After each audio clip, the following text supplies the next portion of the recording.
Hi, it's Sandy Parker, and welcome to Crafting for Almost Everyone. Well, Halloween is upon us. As you know, I'm so excited, and today I'm going to make treat bag decorations because I know that a lot of parents have to provide treats for their school classrooms, or you want to provide treats for if you just have a few kids that come, or just your grandkids. So we're going to be doing this with minimal supplies, and we're going to be using our Crayola markers and a couple stamp sets just because I thought they were too much fun. The first one is from Your Next Stamp, and it's called Fangtastic, and we're going to be using this little Frankenstein fella. And the other set I'm using is from Inspired by Stamping. Tricks and Treats is the name of this set, and it's just one that says Spooky Treats, and I've already stamped it out. It's going to be on a 1 7/8 inch oval scallop. It's just going to be hanging from his hand. It's not a big deal, but it is our sentiment that we're going to be having on it, and that's the only sentiment involved. And I've put our Frankenstein man inside our Misti, and I'm using Ranger Archival ink on it. Now, I stamped this before about 50 times and had a heck of a time getting him to stamp, so I'm hoping that he's over that little trauma and he's willing to stamp easier this time. Because like I said last time, he wasn't ready to play with me. Hopefully, this little fella is ready to stamp off, because before, he wasn't stamping for, see, well, it is on watercolor paper, I'll give you that. And so, watercolor paper does have bumps and things in it, so sometimes that is a problem. I'm using watercolor paper because I'm going to be using a blender pen, and I did try it on regular cardstock, and it just didn't work well, and I wanted to make this as inexpensive as possible for you, but unfortunately I couldn't make it work with anything but watercolor paper. You can get a pack of Ranger watercolor paper from like Joann's or Michael's relatively inexpensively, and I got mine is Canson XL. I got it from Walmart, and I got a lot of paper for like $8, so it'll last you for a really long time. The paper you would get from I'm gonna do it one more time. I'll just talk while I'm doing it. The paper you get from Ranger, it's smaller sheets, and you don't get that much of it. Dollar for dollar, I think the Canson is a better price. Just my own opinion. Okay, I think our fella is finally inked enough to make me happy.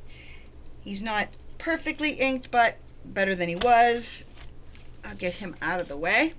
And what you're going to use, like I said, you're going to be using your Crayolas, and you're going to be using a piece of plastic. Now, this would be plastic that you would get when you get stamps. You know how you get a piece of plastic in the front of your stamps? Or you can use any plastic. You could use the plastic, like a takeout container that has a plastic lid. You could actually use the top of this.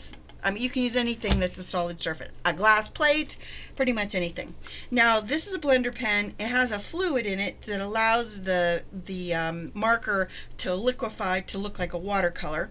And all you do between colors is you just scribble it off on a piece of paper. That's why we have this piece of paper here. I'm going to be using orange colors from my Crayola marker collection. This is a lighter orange, and the way I know that, besides their lid, is I take a label and I color it with the marker, and then I stick it on the marker, and then I know for sure exactly what the color is. This is a little bit darker orange, and I'm just going to put it beside there. And then I'll do the other colors as I get to them. So all you have to remember to do is you're going to scribble it off between each color change.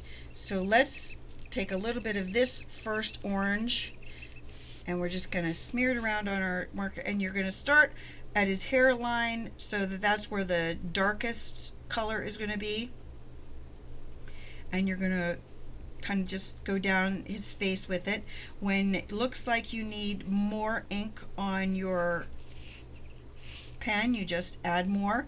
And again, you want to go, when you first start out, it's going to be darker and it's going to get lighter. So remember that, so that you stick to the areas on him that would be darker when you scribble more on it, so that you don't end up having a problem with a really dark area where you didn't want it.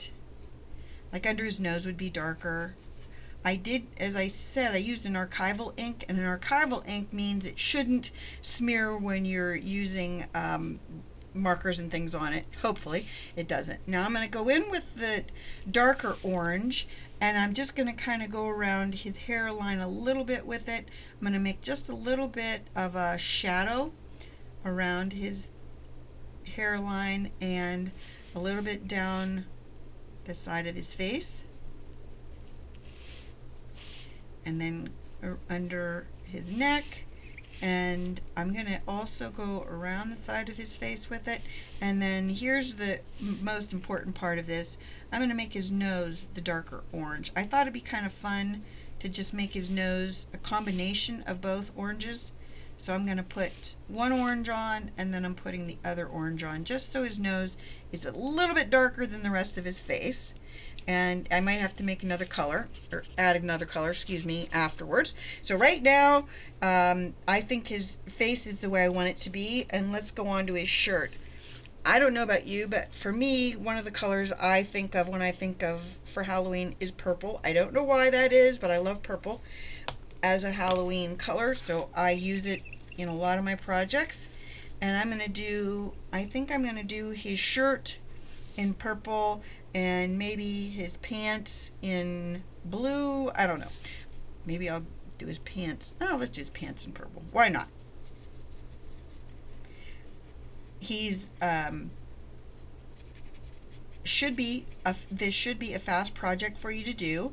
The thing that's nice about a blender pen and using it with markers is that you control the project better than with a brush.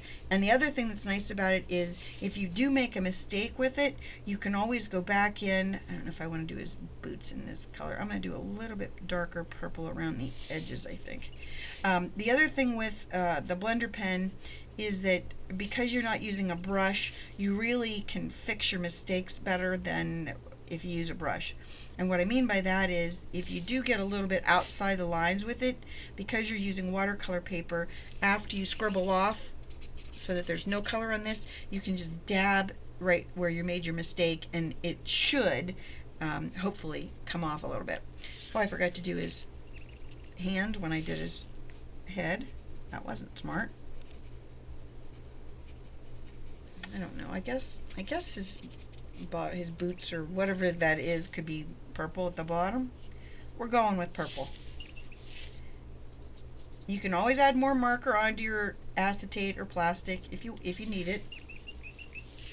I think I got plenty on mine. I just want to make sure everything's as bright as I need it to be.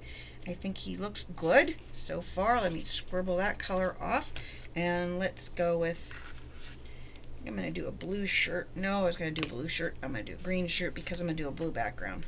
What if I did a green background and a blue shirt? I like the blue shirt idea better. Let's do a shirt blue. Wow, that's a cool blue. Make sure I scribble that off again. A little blue. Yeah, I like that blue on his shirt. It's a lot of fun. It's very frisky blue. And you know I love frisky.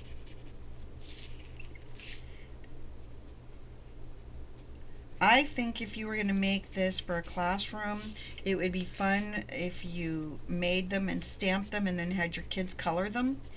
And because I'm using Crayola markers, you don't have to do it with a blender brush. You could just have them color them with the marker, and go in and make their project the way they want it to look. And I think that'd be a lot of fun.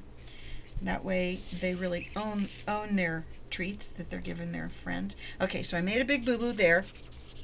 I'm going to scribble this off. Hopefully you can see the big boo-boo. It's right there. It's blue. I'm going to make sure I have nothing on my pen. That's the important part.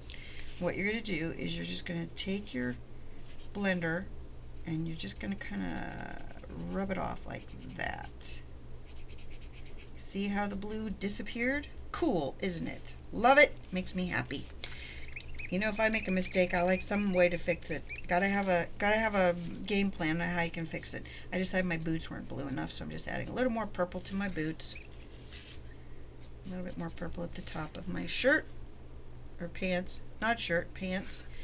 So I think everything's colored off pretty well, and let's do a green background.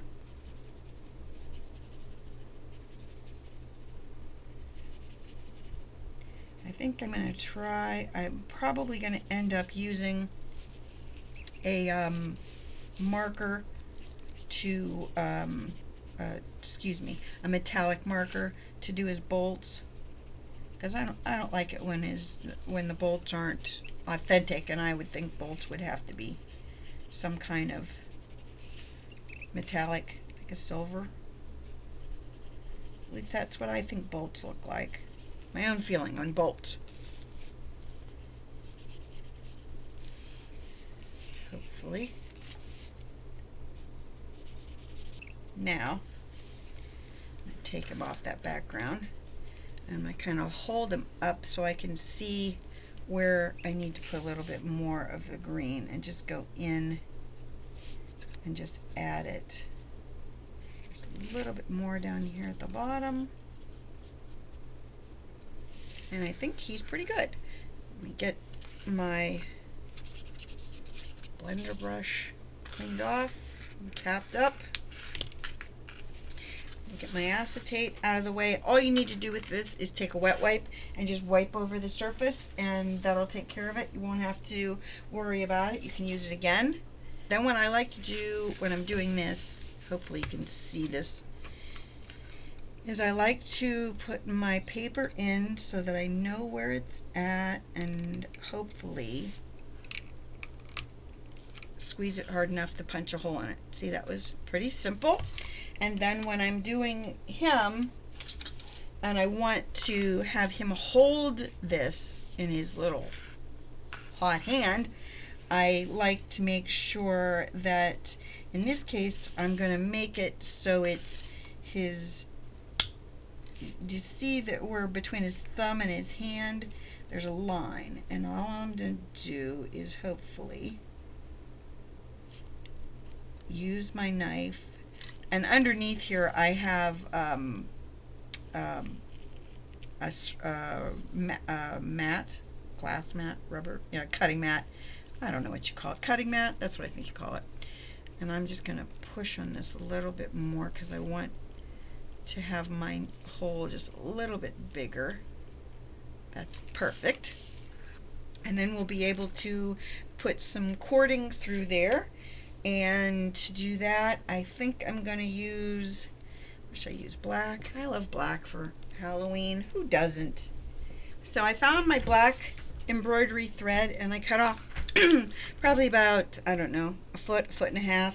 I won't need that much, but I like to have more because I don't like to have to work with a teeny tiny piece of anything, because you know I have trouble with that. I found my silver marker in the meantime, so I'm going to do his bolts with my silver marker, and I also found my Wink of Stella, which is what you will put on there to make him a little bit glossier. So we'll put that Wink of Stella right over our bolts. Just a little bit. You don't need a ton. You're doing it just to make it sparklier. And I think I'm going to do his tooth with a little Wink of Stella on it. You know, so he has a sparkly tooth. Why not? Let him have a little fun, right? So I'm zooming in a little bit so you can see him a little bit better, and he's got this little cut in his hand so that we can put his string through. So I thought what I would do is double up my string so it's the even length. I'm sure we've all done this before, where you would just shove that through the hole in our spooky treats. Like that. Then you open up your circle and you pull the other string through it so that it looks like that when you're done. Got it? And then we're going to put it through his hand. Now to put it through his hand, because of the way I did it, we're going to take our pokey tool, or a knife. In this case I'm using a knife, and I'm just going to use the back of the blade. And this might take me forever. You're just going to have to bear with me, but I'm hoping it won't. If it takes forever, I'll have Rich speed it up. But what you're going to do is you're just going to push those two pieces of string through the opening and pull it through the other side.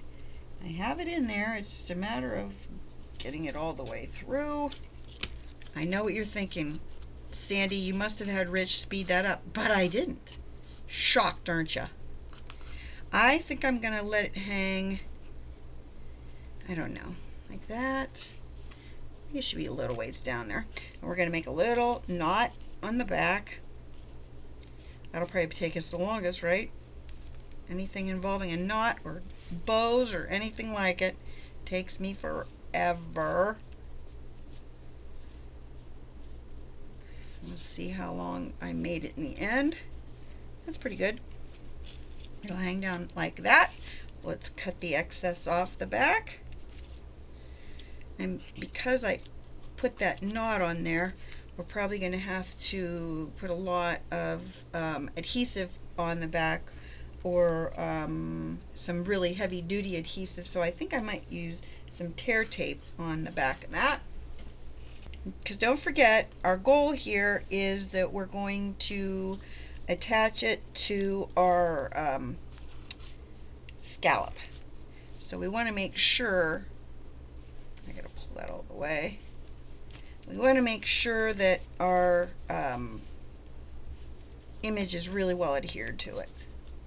So our fella is ready to go on to our oval, and we're going to put him so that he's pretty much centered, and his little dangle is going to hang at the very bottom and off of the other piece. Then this is the way where my bag opens, so I would place it right there. Probably the best way for me to do it at this point would be just to run some adhesive in that area and then put him on that spot. And then, oh, I got a little dark boo-boo on him. Let me see if I can take that off with my blender pen. I don't know how I got that on him. These are the things that happen though, right? See if I can blend that off of there. We will just lay him on here for now and put his spooky times or spooky treats tag right there. And that's how you make, well, without the boo-boos on it, that's how you'd make your treat bag for your kids to take to school. I hope you like it. I hope you give it a thumbs up and subscribe. Please tell your friends about me on social media. I'd really appreciate it. Thanks so much for watching. Bye-bye.